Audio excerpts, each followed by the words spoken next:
Hello everyone, welcome back to another Musescore tutorial. Today's tutorial is brought to you by a comment off of one of my videos.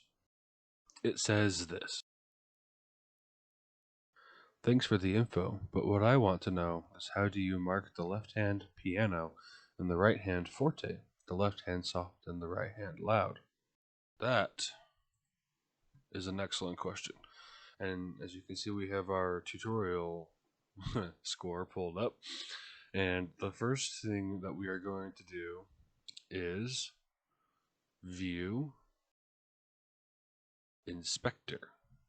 Now this is an interesting tab you can see up over here.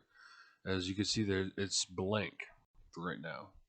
But if you click on things in the score, you'll notice that stuff shows up. Notes, the title, text, everything is different, right? Because everything has different properties. So we're gonna find out what happens when dynamics get pulled up. So we're gonna go over here, like he said, piano and forte, and normally they would, like, one dynamic would be set for the whole bar, right? But this commenter is wondering how to do them separate. Is that even possible? And yes, it is. So what we're gonna do is we're gonna select the dynamic, and we're gonna take a look at the inspector elements for this dynamic. You'll notice right here it says dynamic range.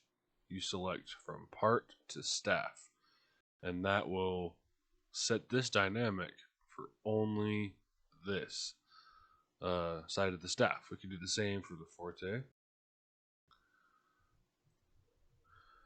And what we're going to do is, for further down the line, we're going to set them back to normal. So we're just going to set this dynamic to, we're going to leave it at part. And so we're going to play the normal version first.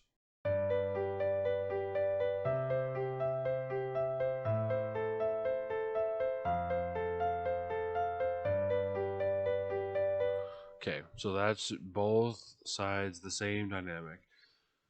Actually, let's move this down a little bit because it's just one measure off. Okay, so now we're going to play.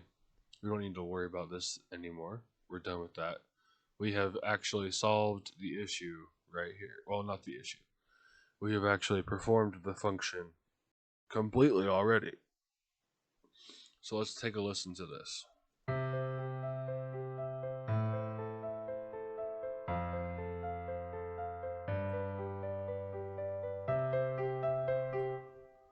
Did you hear the difference?